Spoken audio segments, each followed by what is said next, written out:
On sait que le Yetzirah est très, très puissant. Qu'est-ce qu'un homme doit...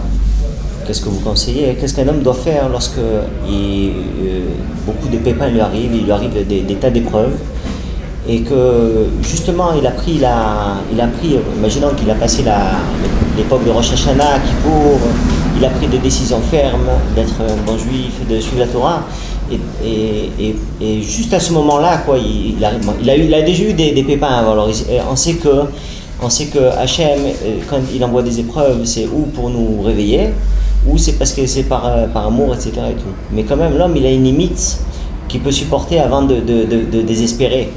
Alors, un homme, il a un feu comme ça pour Hachem, etc. Alors, il se tourne vers Hachem, il fait tchouva, etc. Après, il commence à avoir des épreuves.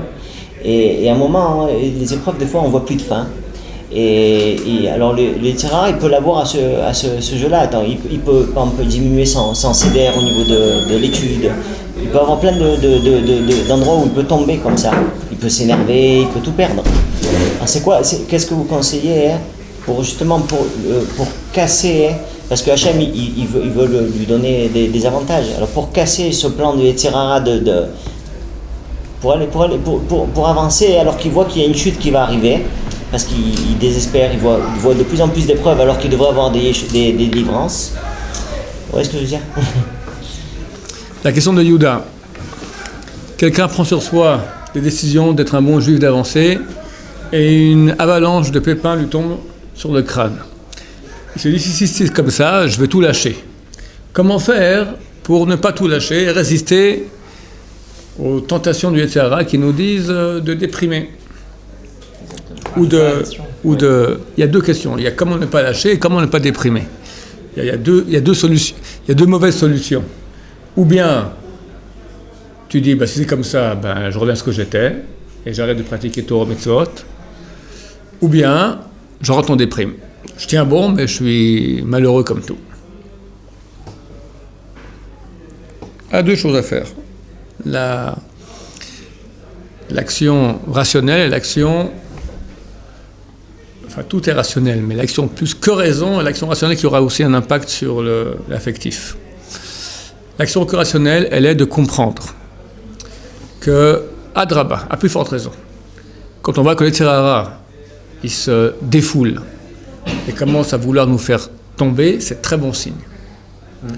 Parce que le Yetzirah, quand on va dans son sens, on est avec lui, on fait des avérotes, c'est marqué le Zohar Kadosh, il dit que tous les matins, le Yetzirah se déguise en prostituée et vient, nous enlace et nous embrasse de ses baisers chaleureux. T'es un bon garçon, tout va bien.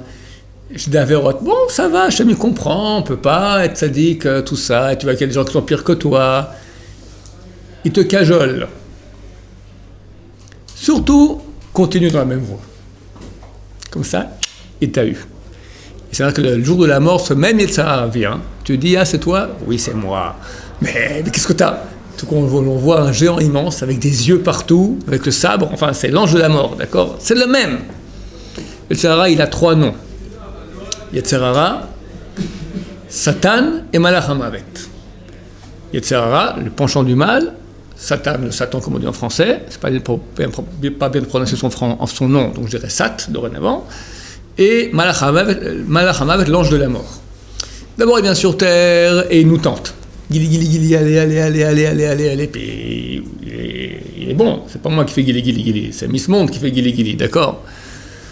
Miss Monde, ou l'argent, ou les honneurs. Bon, aujourd'hui, c'est Miss Monde, c'est ce qui marche le mieux dans le monde. Mais on se dit, d'accord, les honneurs, le kavod, on l'a masé. Ce monde, les plaisirs de ce monde.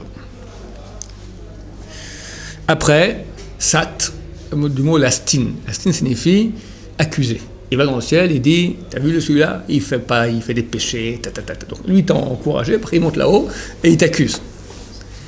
Et après, quand il reçoit l'autorisation, il devient l'ange de la mort. Il vient ou l'ange de la mort, c'est la fin, ou la facture, qui vient aussi de l'ange de la mort, la facture. Donc il est très très fort. Comment je suis arrivé à ça? Première action, savoir que quand tu vas avec lui, alors lui, il joue son rôle de Yetzirah. Yetzirah, il va tapater, Comme il est venu le serpent avec Ève. Il a pâté, comment ça va, tatati, tatata, il a fait de la vente. Quand tu as un client au téléphone, c'est pas vous achetez ça, d'accord? Non, tu vas dans son sens, dans le sens du poil. Alors le Yetzirah vient dans le sens du poil. Maintenant, si toi tu dis un beau jour, halte, non. Tu te dégages, et tu vas dans la Torah. Moi, je veux Hachem. Qu'est-ce qu'il peut faire? Il revient. Allez, il te cache. Tu t'as dit non, tu as tenu bon. Sa seule rescousse, son seul moyen de te faire tomber, c'est, un des seuls moyens de te faire tomber, il y en a plusieurs, c'est de te rendre la vie amère. Amère. Et Hachem, il veut ça. Parce que quand tu quittes la prostituée et tu viens dans la vérité, c'est pas suffisant. Pour que ta voie dans la vérité soit vraiment solide, il faut que tu répares tout ce que tu as donné dans le côté du mal. Quand on fait des péchés, on donne des parties de notre âme. Des parties de notre âme qui vont dans le mal. Elles sont là-bas. Maintenant, t'arrêtes. Tu décides d'arrêter. Tu investis maintenant dans le bien. Ok, alors dès ce jour-là, ça va. Tu investis dans le bien. Mais des parties d'âme qui sont dans le mal, elles sont encore là-bas. Elles sont là-bas. C'est-à-dire que tu vas au Lamaba, tu as une partie d'âme qui n'est pas là, elle est en enfer. Hachem ne veut pas ça. Il veut que tu retires. Comment on peut retirer? Souffrance. Le même manque d'effort que tu as fait, quand la prostituée venait le matin, tu aurais dit dégage. Mais c'est dur de dégager une prostituée aussi belle, d'accord? Tu n'as pas dit dégage, donc tu n'as pas fait l'effort qu'il fallait faire. Maintenant, pour réparer, il faut faire tous les efforts. Mais j'ai une question, pendant que vous êtes en développement. On dit que l'étude de Torah, Kedet Kulam. Imaginons que quelqu'un il remplit sa journée, il a même dans la Shiva, il remplit, il fait des sdarim jusqu'à qu'il n'y a plus de temps, quoi. Il a le temps de manger, de voir sa femme, les enfants, machin, il remplit. Pourquoi Hachem il a besoin d'envoyer des souffrances? Parce que vous avez dit qu'à la place des souffrances, la Torah c'est bon aussi, ça répare. Je vais te répondre en deux mots vraiment aussi. L'étude de Torah, elle répare énormément, il y a un qui répare autant que cela. La souffrance, elle répare aussi énormément. Si Hachem nous aime, il nous envoie les deux. Le Rav Shach, il a fait l'oraison funèbre d'un des grands Chachamim, un des grands sages des générations passées, c'était le Rav Yecheskel Avramsky, qui a écrit Chazon Yecheskel. C'est un des seuls commentaires qu'on a, un commentaire moderne des commentateurs modernes sur le Tosefta. Ça manque. Le Tosefta, c'est un recueil de Braithot, presque aussi fort que la Mishnah, moins, mais d'habitude, à la Gemara, tout à la fin, il y a Tosefta, mais il n'y a pas beaucoup de commentaires là-bas. Lui a fait un beau commentaire, Chazon Yecheskel. Qu'est-ce qu'il a dit à l'oraison funèbre? Il a dit, je suis jaloux de toi. Je suis jaloux que tu as fait 5 ans en Sibérie. Et moi, je n'ai pas pu faire une Torah comme ça dans la souffrance que tu as eue. Rav Shach ne joue pas une comédie. Il ne dit pas... c'est pas une comédie, c'est en face du corps du mort, avant de mourir, avant d'entrer dans la tombe. Ça veut dire que je suis jaloux de la Torah que tu as fait en souffrance. Ça a une valeur beaucoup plus grande. C'est marqué dans Kohelet. Af Torati Amdali. Ma Torah, Amdali, elle a tenu bon. Chazal disent Torah Shelamati Be'af. La Torah que j'ai appris, Be'af, c'est un jeu de mots. Af signifie souffrance, colère. La Torah que j'ai étudiée dans les conditions les plus dures, c'est elle qui a tenu pour finir. Et tu verras que toutes les plus grandes créations de Torah de l'histoire juive ont eu lieu dans les périodes de souffrance les plus grandes ou juste après. Rashi Balet Tosafot, c'est les croisades. La Mishnah, c'est après la destruction du temple, l'Empire romain. Toute la Kabbalah, le Shulchan Aruch, après l'expulsion d'Espagne. Tous les grands poskim des derniers temps, des siècles derniers, il y a une partie qui sont, on va dire, 10 à 20% sont Sfaradim, 80% c'est l'Ashkenazim. Les grands commentateurs du Shulchan Aruch aujourd'hui qui sont sur les pages du Shulchan Aruch, ils sont tous Ashkenazim. Ça vient des 2-3 derniers siècles, des souffrances qu'ils ont vécues en Europe, les Cosaques, terribles. La Shoah. Alors, c'est parce qu'aujourd'hui, on n'a pas d'époque où tu as une floraison de Torah aussi grande. Depuis 2000 ans, on n'a jamais une chose pareille. Les yeshivot, ça pousse comme des champignons, Baruch Hashem, Ken Yirbu. la Tchouva, le retour d'Israël à la Torah. Aujourd'hui, tous les jours en Israël, il y a 2 livres de Torah qui sortent. 2 bouquins, 2 livres de commentateurs sur la Torah qui sortent par jour. Par jour. C'est extraordinaire. Et de façon particulière aussi, quand on est en souffrance, quand tu essores l'habit, tu as le truc de qualité qui sort. Alors, personne ne demande les souffrances, on ne voit pas la souffrance. Mais si Hachem décide que oui, ce qu'il faut toujours savoir, c'est que le mérite d'une souffrance, il est dans l'infini. Il n'y a que ça qui a de la valeur dans l'infini. Quand tu fais une mitzvah, tu as mis un talit katan. Bon, tu as été l'acheter, il fallait dépenser l'argent. Tu as mis les fils, tu as porté l'habit. Ok, mais c'est pas grand-chose. Par rapport à ce que ça te donne, j'ai marqué que chaque seconde, tu fais 613 mitzvot. Tu reçois la face de la Shrina. C'est ça énorme. C'était recouvert de lumière. C'est un truc extraordinaire. Pour rien, un petit habit avec 4 fils. C'est phénoménal. Pour ça, tu reçois tellement. Il faut donner aussi un petit quelque chose. Chazal ont dit, les mitzvot que tu fais, ok, ça a une certaine valeur. Mais le vrai mérite, c'est quoi? Ils ont dit 3 mots. Les foum, Sahara, Agra. D'après la souffrance, c'est-à-dire l'effort, ainsi est la récompense. Hachem récompense pour l'effort qui est fourni. Parce que tu as mis quelques fils à un habit que tu reçois tellement comme ça pour rien, il y a un effort. Alors, bon, Hachem est en Israël. Pour le Faradim, il faut que ce soit un talis de laine, pour que ce soit la mitzvah de la Torah. Donc il fait chaud. C'est sur ça que tu reçois le mérite. Une mitzvah faite avec souffrance vaut 100 fois plus minimum qu'une mitzvah faite sans souffrance. Donc maintenant, tu peux étudier ta Torah pépère au kollel, ou bien Hachem te dit, allez, je t'envoie, boum, un scud, d'accord? Et tu étudies la Torah. Ça vaut 100 fois plus, 100 fois, mais c'est fantastique. Au lieu de vivre 120 ans, tu vis 100 fois 120 ans. Combien ça nous fait? 12 000 ans. C'est bien de vivre 12 000 ans. Quelqu'un, il a vécu, Baruch Hashem, 80 ans, non, il a la chance 90 ans, 110 ans. 110 ans. Ouais, mon grand-père, 110 ans vécu. L'autre, 112 ans. 115 ans. Moi, 12 000 ans, messieurs. Qu'est-ce qui est mieux? Qui dit ça? Chazal disent Echad betzar yoter mimea shelo betzar. Une avec souffrance vaut plus que 100 sans souffrance. Donc si on était vraiment des personnes rationnelles, on voyait toute l'image bien, on dirait Hachem, je veux non-stop souffrance. Non-stop ma vie, parce que j'investis dans ma période de fini qui est minuscule, dans l'infini. Quel rapport entre fini et infini? Quel rapport entre fini et infini? Mais on devrait, non, rationnellement, bon, on ne demande pas les souffrances, parce qu'on n'est pas au niveau, on n'a pas une vue infinie des choses, mais rationnellement, ça devrait être comme ça. Donc, tu as donné des parties de toi-même dans le mal. Tu ne vas pas arriver à la mama dans l'infini avec une moitié de ton âme, et l'autre partie qui est dans le mal, c'est pas possible. Donc il faut réparer. Comment on répare? Avec la souffrance. Donc Hachem qui nous aime veut qu'on répare vite, et le Yetzirah s'associe à cela. Lui, il veut te faire tomber. Mais c'est une idée du Yetzirah et Hachem, il est d'accord. C'est une idée d'Hachem, et il envoie le Yetzirah. Il dit au Yetzirah, va le tenter. S'il tient bon, il a tout réparé. S'il a lâché, eh ben il a lâché. Alors Yetzirah, il vient et... Hachem, il est prêt à prendre le risque. Oui, absolument. Qu'est-ce qu'il gagne, entre guillemets, qu'est-ce qu'il a gagné à Kadosh Baruch Hu? Si elle tombe, la personne. Parce que des fois, il joue avec la lame de rasoir pour qu'il ait plus de mérite. Bien sûr, mon cher ami. C'est un coup de poker. Ouais. Bah oui. C'est pas un coup de poker, c'est le prix qu'il faut. Il n'y a pas de jeu. Oui, d'accord. Hachem dit, tu veux maintenant rentrer dans le camp du bien?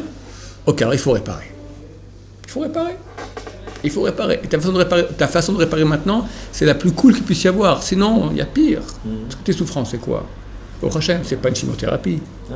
C'est pas perdre un enfant, c'est pas des trucs terribles dans la vie. Hachem Ishmor. Et tout, c'est des réparations. C'est quoi la limite? Parce que alors quand quelqu'un est dans la Torah et quand il fait tchouva, il commence à tomber la pluie de problèmes qu'il a, Parnassa, Shambaïd, l'éducation des enfants, c'est difficile. Tout ça, c'est soft.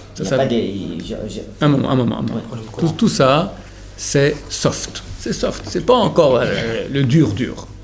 Baruch Hashem, on veut pas le dur. Et si jamais on a flanché, il y aura une réparation. Et c'est pas dans ce Gilgoul, dans un autre Gilgoul, dans une autre réincarnation. À la fin, tout le monde rentre à la maison propre. Et tout le monde paiera le prix qu'il faut payer. Donc, c'est pas la peine de payer tout de suite. C'est pour ça qu'on lit. Pourquoi est-ce qu'on lit Jonas, la prophétie de Jonas, on lit ça à Yom Kippour. Jonas, Hachem l'envoie prophétiser à propos de Ninive. Faites tchouva. Lui, il voulait pas. Il voulait pas. Il s'est enfui. À la fin, il tombe dans la mer, le poisson le prend, le crache, etc. Il a dû y aller. Pour nous dire, ça dit le Mishnah Broura sur place, il dit pourquoi ? Pour que tu saches. Yom Kippour, faites tchouva. Parce que tu dis maintenant c'est trop dur. C'est trop dur. Moi je continue ma voie et on verra plus tard. Sache, à la fin tu viendras. Comme Jonas à la fin il est venu, tu viendras. Si c'est pas ce Gilgoul-là, c'est pas cette réincarnation, c'est le Mishnah Broura, il ne parle pas de Gilgoulim d'habitude, là il parle de Gilgoulim. Tu reviendras en réincarnation et les mêmes épreuves de difficulté que tu as maintenant, tu les auras et encore plus fort. Donc, se sortir, on ne peut pas se sortir par une porte derrière, parce que Hachem veut qu'on soit avec lui dans l'infini. Hachem, il est bon, et il dit, tu seras avec moi dans le vrai, pas dans le faux, le flop, et tu vas disparaître. Tu seras dans la vérité, la réalité qui est, qui dure, le meilleur qu'il puisse y avoir. Et nous, on veut ça. Aujourd'hui, on ne se rend pas compte. Même ceux qui disent que je ne veux pas Hachem, ils ne se rendent pas compte qu'est-ce qu'ils sont en train de perdre, mais quand on viendra dans le monde de vérité, ils vaudront complètement, c'est clair, ils vont pleurer de cela. Donc Hachem qui nous aime, il nous tente maintenant, quand on commence. Quand on fait la tchouva, là, il peut encore venir essayer de nous faire tomber. Et c'est son rôle. Et si on tient bon, alors on a un mérite énorme parce qu'on a réparé tout. Si on tombe, ok, alors on est tombé. La bataille, elle est dure, c'est vrai. Maintenant, je peux te consoler, c'est marqué « Kol hatralot kashot ». Tous les débuts sont durs. Tous les débuts sont durs. C'est au début que Sarah peut se battre. Après, il te lâche. Il te lâche. Donc, ouais. Si tu vas droit, tu vas dans la Torah, tu te construis, au bout d'un moment, le SRA, il te lâche. Il ne peut pas te tenir sans cesse comme ça. Pardon ? Si, parce qu'Hachem demande qu'il n'y ait pas de souffrance. Ça fait partie, les souffrances peuvent partir avec la prière, ça fait partie des efforts. C'est-à-dire que Hachem veut que tu fasses un effort maintenant. Il y a un effort qui s'appelle prière. Pourquoi passer par la chimiothérapie ? Faisons une prière, ça marche aussi. Il y a des gens que 80 ans qui ont pris notre cachotte. Pendant 80 ans, pour eux, c'est un début difficile. Là, d'habitude, ça doit être une réparation d'autres réincarnations. Ils ont eu 80 réincarnations de tordus. Et enfin, maintenant, avant Biat Mashiach, la venue du Messie, Hachem veut qu'il se répare quand même ici. Alors, il envoie la réparation de 80 réincarnations en une réincarnation. Ça fait mal. Ça fait mal. Mais c'est mieux que ça. Donc ouais, rationnellement, donc ça c'est la voie rationnelle. D'abord savoir que c'est bien. Bien que ça fait souffrir, ça. Et ça, tu as beaucoup d'écrits de Chazal, je pourrais maintenant parler, mais je vais pas dépasser le temps, j'arrive à l'autre option, on pourra revenir. Combien de fois on a cru que quelque chose était mauvaise pour nous, en fait c'était le bien du bien. Il n'y a pas de mal qui sort d'Hachem, il n'y a que du bien. Mais le problème c'est que la déprime, ok, c'est une des souffrances qui sont, forcément il y a beaucoup plus dur dans la vie, mais c'est celle, je pense, qui entraîne le plus de Chosser Emunah. Oui. Alors maintenant, j'arrive peut-être à la déprime. Alors là, j'arrive maintenant à la deuxième chose que je voulais dire, c'était l'action rationnelle, mais qui a un impact affectif. Avant que vous rentriez là-dedans, oui. Encore un point sur la souffrance.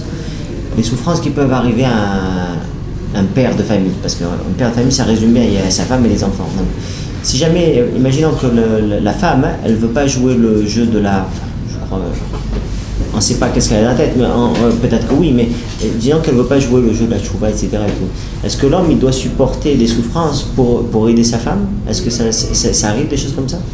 Qu'il arrive des souffrances aussi pour réparer sa femme ? Non, chacun son compte, ça va. Ah, les souffrances qui arrivent à sa femme, ou à lui, c'est différent. Les grands tzadikim d'Israël prennent sur eux des souffrances pour les autres. Non, mais si on voit que la femme, elle veut pas prendre sur c'est son problème, d'accord, son problème. Le Rabbi Tzadok l'a bien dit, chacun son enfer. Non, je veux dire, c'est pas...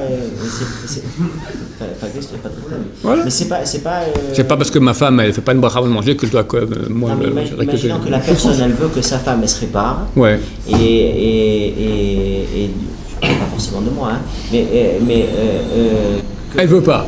Elle veut pas, et lui, il veut très fort qu'elle se répare. Elle fait ce qu'elle veut. Donc ça, il peut pas prendre son compte, quoi. Non.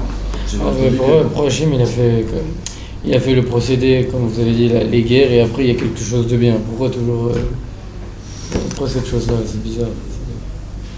S'il est bon, alors pourquoi une souffrance, après je te donne ce qu'il faut.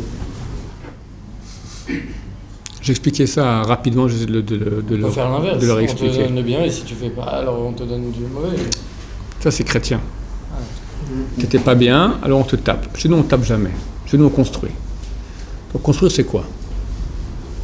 T'as déjà construit une fois dans ta maison, dans ta vie? C'est pas compliqué. D'abord, il faut creuser, faire des fondations. Puis quand tu commences, tu arrives au mur, d'accord? Tu prends ta pelle, tu prends du mortier, tu prends une pierre, tac! Bien. Ok, après, du mortier, tac! Et tu construis comme ça. Et des pierres, et des pierres, et des pierres, et des pierres, et des pierres. T'as ton copain, lui dit, moi ça me fatigue. Lui il prend la chaise longue, monte à l'eau, journal, iPhone, leava.fr, et il fait dos ventre tout l'été. Vient l'hiver, toi t'as ta maison, et lui il a rien. D'accord? Toi, t'as construit. Construire nécessite toujours un effort. Autre exemple, exactement le même principe avec un autre exemple. Deux personnes ont un champ. Un jette des graines, il va au bord de la mer, ventre d'eau, tout l'été, tout l'hiver aussi, d'accord? Il arrive au mois de mai, au mois de juin, il n'y a rien dans son champ, c'est des ronces. L'autre, il bosse, laboure, arrose, insecticides, pesticides, après couper les mauvaises branches, etc. C'est à la fin, il a des beaux fruits. On ne peut arriver à un résultat ayant de la valeur que si on a fourni un effort. Pourquoi? Qu'Hachem fasse qu'on reçoive gratuitement. Hachem voulu que ça nous appartienne. Parce que j'expliquais dans d'autres cours déjà que le monde a été créé par le din. Le din, c'est la justice. Hachem veut qu'on ait droit par la justice. C'est beaucoup plus grand quand j'ai droit que quand je reçois gratuitement. Quand je reçois gratuitement, c'est pas à moi. C'est pas moi. Quand j'ai fait l'effort, quand j'ai souffert pour, ça m'appartient. J'ai investi, c'est la seule chose qui m'appartient. Toutes les qualités que quelqu'un a. Quelqu'un maintenant, il naît avec l'esprit de Rav Ovadia Yosef, le cerveau, d'accord? Avec la Kedusha du Chazon Ish, avec l'Atmana du Gaon de Vilna, d'accord? Ben, c'est un nul. C'est un nul. Parce qu'il n'a rien fait pour. Il a reçu tout. Alors il n'a rien fait. Ah, il a fait énormément. Ok, mais c'est normal, c'est rien. Lui, qu'est-ce qu'il a fait?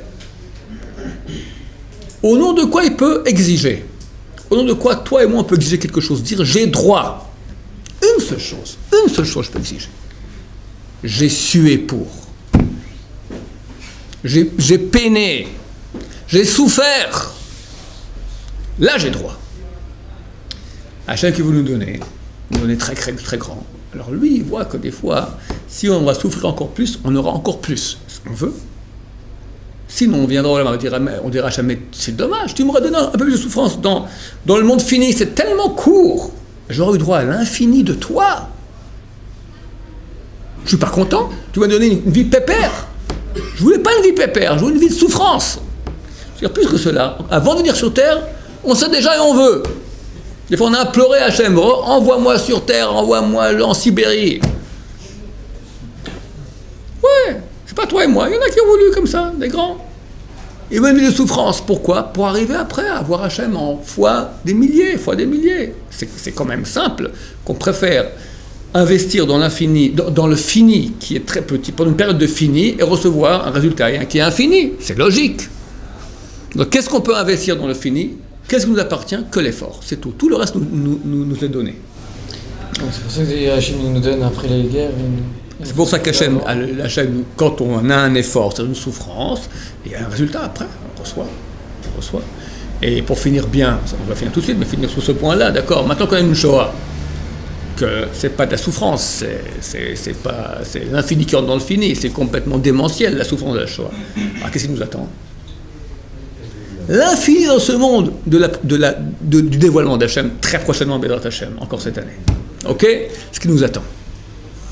Ça, c'était la partie rationnelle. Comprendre que je gagne. C'est un cadeau d'Hachem. Je suis en train de grandir, je suis en train de réparer. Maintenant, travail aussi au niveau affectif. Et là, on rejoint le point qu'a soulevé Menachem, qui est la Emouna. La Emouna. Aïe, comment expliquer cela?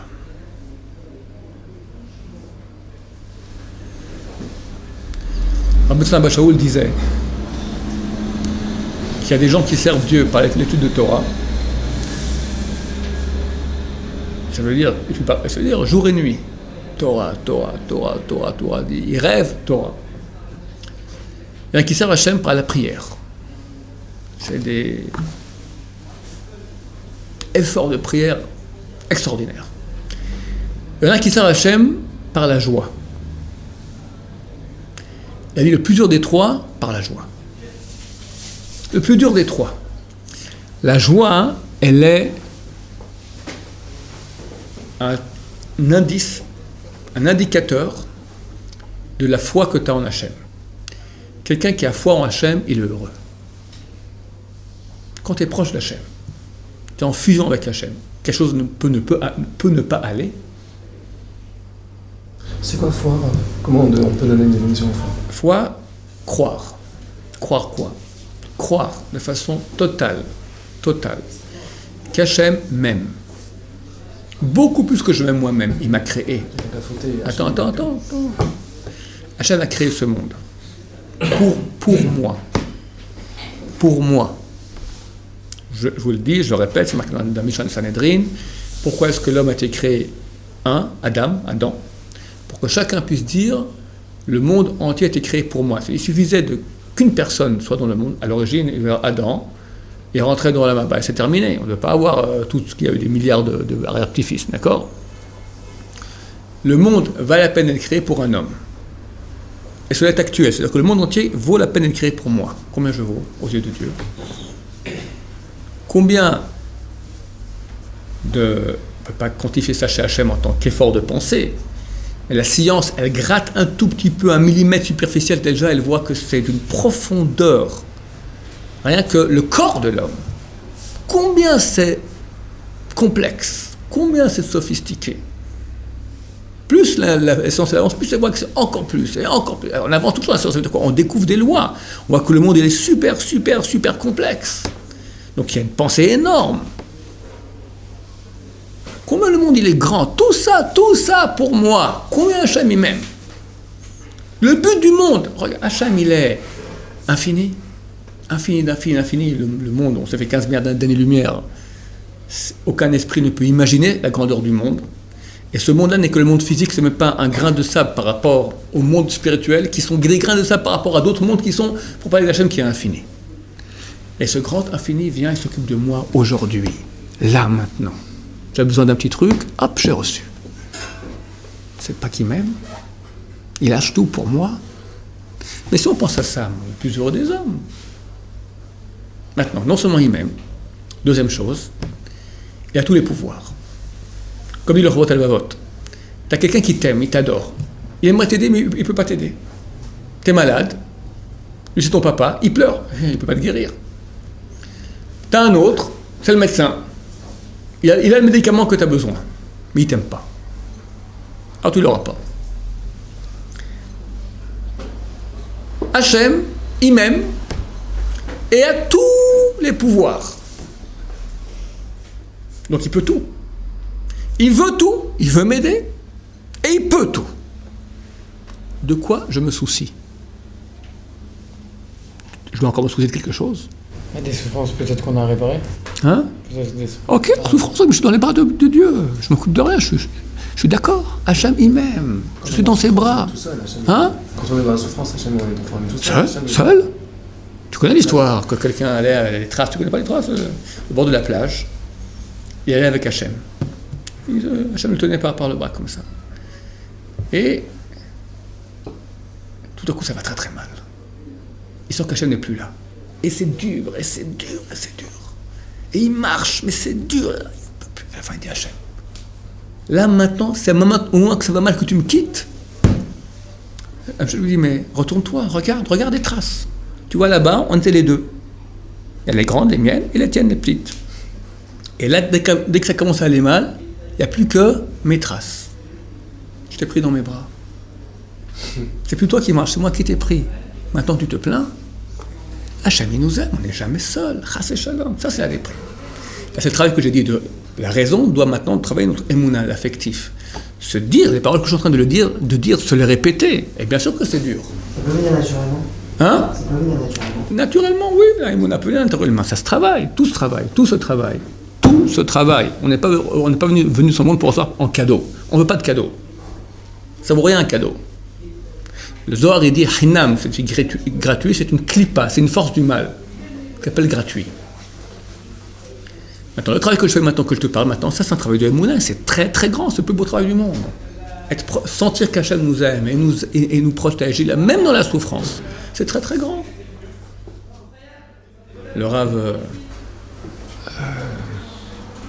Yekutiel Yehuda Halberstam. Au plus court, l'admor de Klausenburg, Sans Klausenburg. Un monsieur.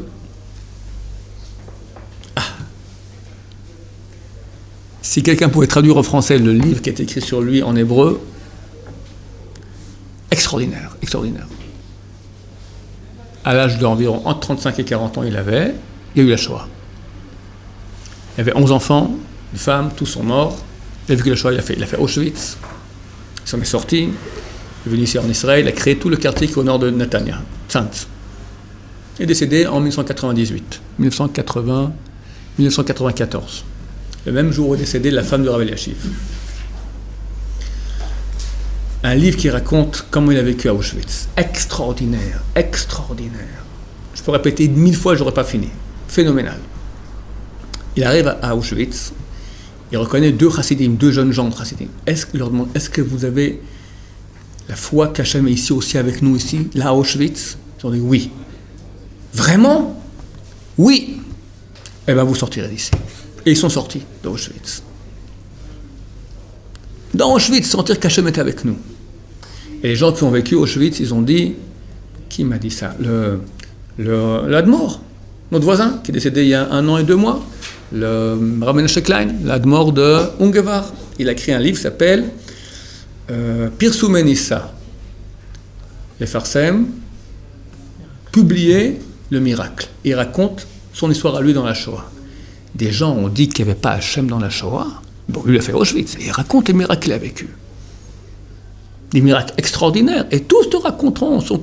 La question, est-ce que tu crois à Hachem ou tu ne crois pas à Hachem? Est-ce que tu crois? Le Rav Shach, pour revenir, on parle du Rav Shach, d'accord? Il a raconté qu'un jour, il y avait des Juifs qui devaient être enterrés dans une fosse commune. C'est tout nu. Et un des Juifs a dit, aujourd'hui, c'est Simchat Torah. Simchat Torah, c'est un jour de fête, on doit danser. Mais il nous faut un Sefer Torah, on n'a pas Sefer Torah. Et on est tout nus. Oui, mais on a Hachem. On va danser avec Hachem. Ils ont commencé à danser autour de la fosse commune, transi de joie et de foi de danser avec Hachem. C'est pas une blague, tu vas mourir, vous me cassez les pieds, quoi, c'est pas le moment maintenant. Danser de joie avec Hachem. Rav Shach a dit, j'aurais été prêt à donner la moitié de ma Torah pour être avec eux. C'est pas des blagues. La moitié de la Torah du Rav Shach. Moi, je suis prêt à donner beaucoup pour avoir 1 millième de la Torah du Rav Shach. La Emouna, combien c'est grand. Comprendre, savoir qu'Hachem est avec nous, ça c'est un travail. Et le Rav Benson, il a dit, le travail, servir Hachem par la joie, c'est plus dur que l'étude de Torah et que la prière. C'est-à-dire que c'est un boulot. Parce qu'on parle Emouna, on est pépère ici, je parle. Je peux dire Emouna, Baruch Hashem que je n'ai pas de problème dans ma vie, plus ou moins ça va, ça tient la route. Mais quand ça vient à Chas et Shalom, alors là c'est dur. Bon, c'est un travail aussi dans ces épreuves-là, être dans la joie. Savoir qu'Hachem ne nous quitte pas et nous aime. Tout ce qui nous arrive, ce sont des shlichim, ce sont des envoyés d'Hachem aimants.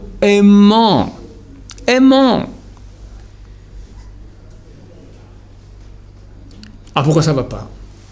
Il faut aussi Hachem, il faut qu'on fasse un travail. D'habitude, c'est ça. Il y a un travail à faire. C'est pas comme ça qu'il y a. Des fois, c'est bon, il y a des souffrances, c'est marqué souffrance d'amour. Hachem l'envoie comme ça pour que tu aies plus de l'âme. C'est pas notre niveau, ni à toi, ni à moi. D'habitude, nous, c'est qu'il y a des trucs qui sont pas encore tout à fait OK. Il faut arranger un peu. Non, mais le plan, il est bon. Le plan d'Hachem, il est bon. Super bon, on peut donner plein de... Il est parfait. Il est parfait. On peut donner plein de bons exemples. Les personnes, si vous prenez n'importe quelle personne qui a des des épreuves. Vous allez l'expliquer, il va bien comprendre. Oui. C'est bien.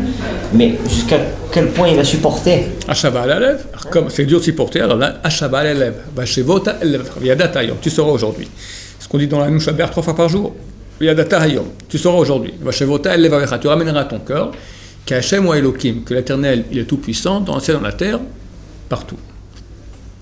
Hashava el-Alev, l'idée que tu as, la ramener au cœur. C'est quoi l'amener au cœur? Je sais qu'Hachem est partout, c'est lui le maître du monde. Le cœur ne vit pas ça. Le cœur, il est petit, il vit dans sa petite vie mesquine. Grandir et parler au cœur, et comment on le fait? Avec des paroles telles que je suis en train de dire maintenant. Il y a des bouquins de Emouna. Rappeler sans cesse, se dire des phrases, des Teilim. C'est tout ça le roi David. Pourquoi le roi David? Pourquoi il est si grand, le roi David? Jusqu'à l'âge de 28 ans, on l'a pris pour un bâtard, pour un voyou, pour un voleur. On a voulu sa mort, son père voulait qu'il meure. Haï par ses frères, rejeté par tout le monde, accusé de tous les maux de tous les malheurs qu'il y avait dans le village là-bas, c'était lui le responsable. Il est le roi d'Israël. Il est roi d'Israël. Et il prie Hachem. Et avec Hachem. Il dit, tout le monde me poursuit, moi je suis avec toi. Je sais que tout ce que combien? Prends les Télim, c'est un chant d'Hachem dans la souffrance. Ça fait le roi David. Ça fait le roi David.